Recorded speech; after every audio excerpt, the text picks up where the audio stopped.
2019 March 12 സമയം രാവിലെ 9:10. പത്തനംതിട്ട തിരുവല്ല നഗരം സജീവമാകുന്ന നേരമാണ്. ആളുകൾ ജോലിക്കും കുട്ടികൾ സ്കൂളുകളിലേക്കും പോകുന്ന തിരക്കേറിയ സമയം.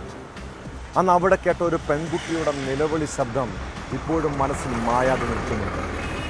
അയിരൂർ സ്വദേശിനി കവിത തിരുവല്ലയിൽ ബസ് ഇറങ്ങിയതിന് പിന്നാലെയാണ് ആ ദുരന്തം സംഭവിച്ചത്. അവിടെ 3 കുപ്പി പെട്രോളും കയറും കത്തിയുമായി നിൽക്കുന്ന കുമ്പനാട് സ്വദേശി അജിൻ റെജി മാത്യു. കവിതയെ കണ്ടപാടെ അയാൾ കത്തിയെടുത്ത് കുത്തുന്നു. പിന്നാലെ പെട്രോൾ ഒഴിച്ച് തീ കൊളുത്തിയുള്ള ആക്രമണം. ആശുപത്രിയിൽ ചികിത്സയിലിരിക്കെയാണ് കവിതയുടെ മരണം സംഭവിച്ചത്. 6 വർഷം നീണ്ട കാത്തിരിപ്പിന് ശേഷം കവിതയുടെ കുടുംബത്തിന് നീതി കിട്ടിയ ദിവസമാണിത്. കേസിൽ പ്രതിക്ക് ജീവപര്യന്തം തടവ് ശിക്ഷ. അജിൻ റെജി മാത്യു 5 ലക്ഷം രൂപ പിഴയടക്കണമെന്നും പത്തനംതിട്ട അഡീഷണൽ ജില്ലാ കോടതിയുടെ വിധിയിലുണ്ട്.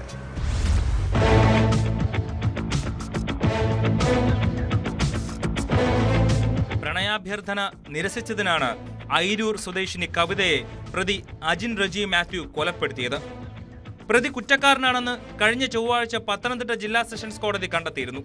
തുടർന്നാണ് പ്രതിക്ക് ജീവപര്യന്തം തടവും ശിക്ഷയും 5 ലക്ഷം രൂപ പിഴയും ശിക്ഷ വിധിച്ചത്. ശിക്ഷാവിധി കേൾക്കാൻ കവിതയുടെ മാതാപിതാക്കളും ബന്ധുക്കളും എത്തിയിരുന്നു. വിധിയിൽ തൃപ്തരെന്ന് കുടുംബം പ്രതികരിച്ചു. സന്തോഷം തോന്നി, സങ്കടവും തോന്നി. അവൻ എൻ്റെ കുഞ്ഞിനെ ഇല്ലാതാക്കിയവന് അതുപോലുള്ള ശിക്ഷയായിരുന്നു കൊടുക്കേണ്ടത്. നമുക്ക് പറയാവുന്നല്ലേ പറ്റത്തുള്ളൂ. ശിക്ഷ പ്രതീക്ഷിച്ചിരുന്നു. ശിക്ഷ കൊടുത്തുമ്പോൾ ഞാൻ വിശ്വസിക്കുന്നു. തൃപ്തനാണ്. കേസിൽ നിർണായകമായ 94 രേഖകളും 43 സാക്ഷികളെയും ശാസ്ത്രീയ തെളിവുകളും പ്രോസിക്യൂഷൻ കോടതിയിൽ ഹാജരാക്കി. പോലീസിന്റെ പഴുതടച്ചുള്ള അന്വേഷണമാണ് പ്രതിക്ക് ശിക്ഷ ലഭിക്കാൻ കാരണം. കേസ് അന്വേഷിച്ച സംഘത്തെയും പ്രോസിക്യൂട്ടറെയും കോടതി പ്രശംസിച്ചു. പ്രതി IPC 341 302 പ്രകാരം കുറ്റക്കാരനെന്ന് കണ്ടെത്തിയിരുന്നു.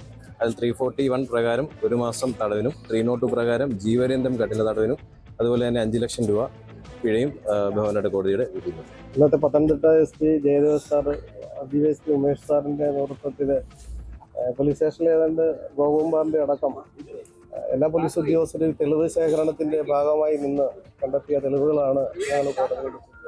ആ തെളിവിന് വളരെ കൃത്യമായും ഹരിശങ്കർ പ്രസാദ് സാറ് കോടതിയിൽ എത്തിച്ചു. അതുവഴി ഇവയ്ക്കും കുടുംബത്തിനും നീതി ലഭിക്കാൻ വാങ്ങിക്കൊടുക്കാൻ കഴിഞ്ഞു എന്നുള്ളത് വലിയ സന്തോഷകരമായ കാര്യമാണ് ഞങ്ങളെ പോലീസിനെ സംബന്ധിച്ച്. 2019 മാർച്ച് 12 കേസിനാസ്പദമായ സംഭവം. കവിതയും പ്രതി അജിൻ റെജി മാത്യുവും സ്കൂളിൽ ഒരുമിച്ച് പഠിച്ചവരാണ്. അജിന്റെ പ്രണയാഭ്യർത്ഥന നിരസിച്ചതോടെ തിരുവല്ല KSRTC സ്റ്റാൻഡിന് സമീപം വഴിയിൽ തടഞ്ഞു നിർത്തുകയും കയ്യിൽ കരുതിയ കത്തി ഉപയോഗിച്ച് കുത്തുകയും പിന്നീട് പെട്രോൾ കവിതയുടെ ദേഹത്തൊഴിച്ച് തീ കൊളുത്തുകയുമായിരുന്നു. ഓടിക്കൂടിയ നാട്ടുകാരാണ് കവിതയെ തിരുവല്ലയിലെ സ്വകാര്യ ആശുപത്രിയിൽ എത്തിച്ചത്. വിദഗ്ധ ചികിത്സയ്ക്കായി എറണാകുളത്തെ സ്വകാര്യ ആശുപത്രിയിൽ എത്തിച്ചെങ്കിലും പിന്നീട് മരിച്ചു. നാട്ടുകാരാണ് അജിനെ പിടികൂടി പോലീസിന് കൈമാറിയത്. പ്രതിയായ അജിൻ പമ്പിൽ നിന്ന് പെട്രോൾ വാങ്ങുന്ന CCTV ദൃശ്യങ്ങളും പണം നൽകാൻ ATM കാർഡ് ഉപയോഗിച്ച വിവരങ്ങളും അന്വേഷണ സംഘത്തിന് ലഭിച്ചിരുന്നു.